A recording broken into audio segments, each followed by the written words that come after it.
نووسینگەی سۆرانی دەستگای خێرخوازی بەخشین لە ساڵی ڕابردوو لە ڕێگەی خێرخوازانەوە هاوکاری 1970 خێزانی لە سنووری ئیدارەی سۆران کردووە. بڕی هاوکاری کۆکراوە و دابەشکراو بەسەر خەڵکی هەژار و لێقەوماو کە لە ئیدارەی سۆران لەلایەن بەخشینەوە دابین کراوە بڕی 71 ملیۆن دینار بووە. لەم ساڵی ڕابردوودا توانیمان تقریبا هاوکاری 1970 کەس بکەین بە پێدانی پارە، زەکات و هەروەها خۆراک یا سەبەتەی خۆراک و جلوبەرگ ئەوانە سوودمەند بوون. ئەو پارەی کە توانیمانە لەو ساڵە بە کۆی ئەو پرۆژانە کە 14 پرۆژە بوون بریتی بوو لە تقریبا سەروی 71 ملیۆن دینار کە داومانە بەو خەڵکە کەم دەرامەت و هەژارە. هەروەها بڕێکی باش پارەش بۆ غەزە کۆکراوەتەوە لە ساڵی ڕابردوو و هاوکاری باشمان بۆ ناردوون لەخوای گەورە بەزیاد بێ، خوا پاداشتاندا.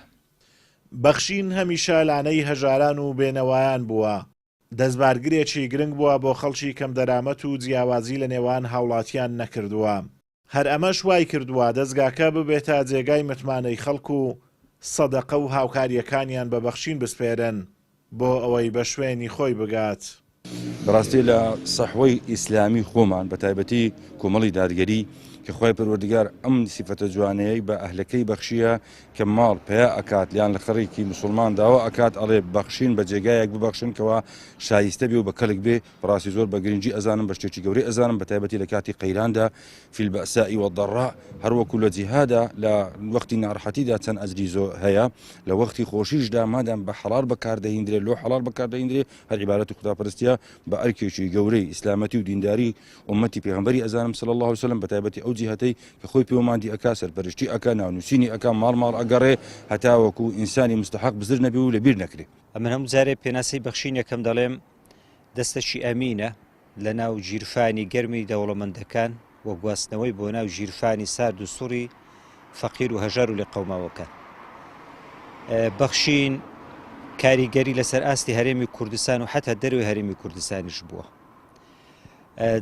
هەرێمی کوردستان وەکو دەڵێن حاشا هەڵنەگرە، هەموو وەکو دەڤەر و ناوچەکانی هەرێمی کوردستانی گرتیتەوە هەموو ئەو کەسانی کە محتاج جا هەر لە دروستکردنی مزگەوت، دروستکردن و نۆژەنکردنی قوتابخانەکان، هاوکاری کەم دەرامەتەکان بە تایبەتی دروستکردنی خانوو بۆ کەسی فەقیر و لێقەوماو. باشترین بەرنامەی بەخشین ئەو بەرنمەیە کە هەژارێک لە هەژاری ڕزگارەکە.